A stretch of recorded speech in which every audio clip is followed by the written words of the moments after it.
growing up with an Iranian father, that was pretty difficult, because they expect you to get married very young. So I was always being nagged. When you get married, when you get married. Grandma, I'm 7. And then we did the pre-arranged marriage thing. So women, let me give you a piece of advice. You go on a date, you don't want a second date. So when you go on the first date, order everything on the menu. He will never call you back, I promise. Okay, look at me. I've been on a lot of first dates.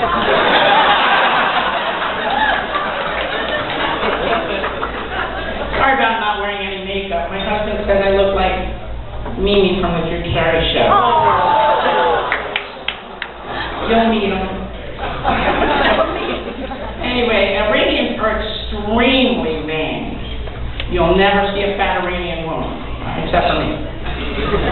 And my nickname growing up was Jenzakunum. Sounds like a term of endearment, except for it means little fat white whore. I didn't know that so much later. My dad really, I feel so bad for him because he doesn't really like fat, you know. So growing up, I just, instead of losing weight, I just pretended that I was skinny. And it worked. It worked very well. I was the most popular girl in school. I had all the boyfriends. Life was great. And then I got anti-anorexia. That's the opposite of anorexia. For those of you who don't know, anorexia is a skinny people disease. That's when a skinny person looks in the mirror and they see a fat person.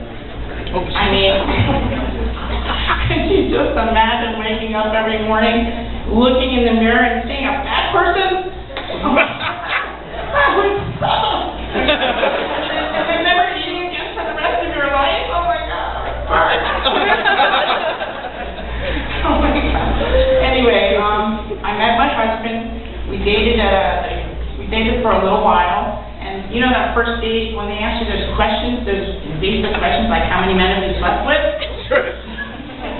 I told him you really want to know. So I told him. And?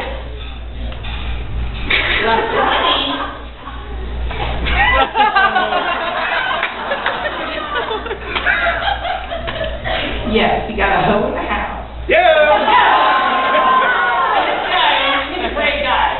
Got one flaw. He's got a huge member. Oh, it's so big, I don't even call it a member, I call it a membership. This is a version, by the way. You how I got it? I joined his membership.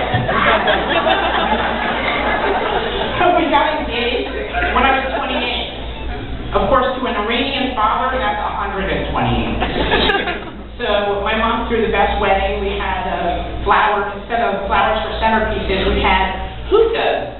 That was Arabs were happy, the hippies were happy, everybody was happy, very, very happy. And we had a reggae band playing Persian music all fucking night. You have no idea how annoying it is to listen to for 4 hours. Okay. Oh my God, someone shoot me. Anyway, I went through with the wedding anyway. This guy is great. I feel a little bad for him because I think he's starting to get a little jealous. I came home the other night and I saw him beating the shit out of my vibrator. No, let it go! She's not going to hurt you. She's no threat. Oh my God, and I swear he's beating me to death. I think he just doesn't want these men to be all over me, you know. How could I help it?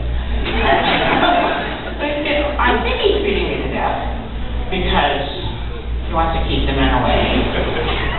I mean, it could be because he's really trying to kill me. But I'm going to tell you something. It is not easy to kill a fat chick.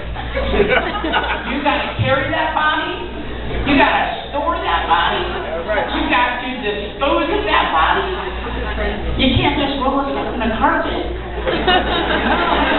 You can't throw us over a cruise ship either because, you know, we float.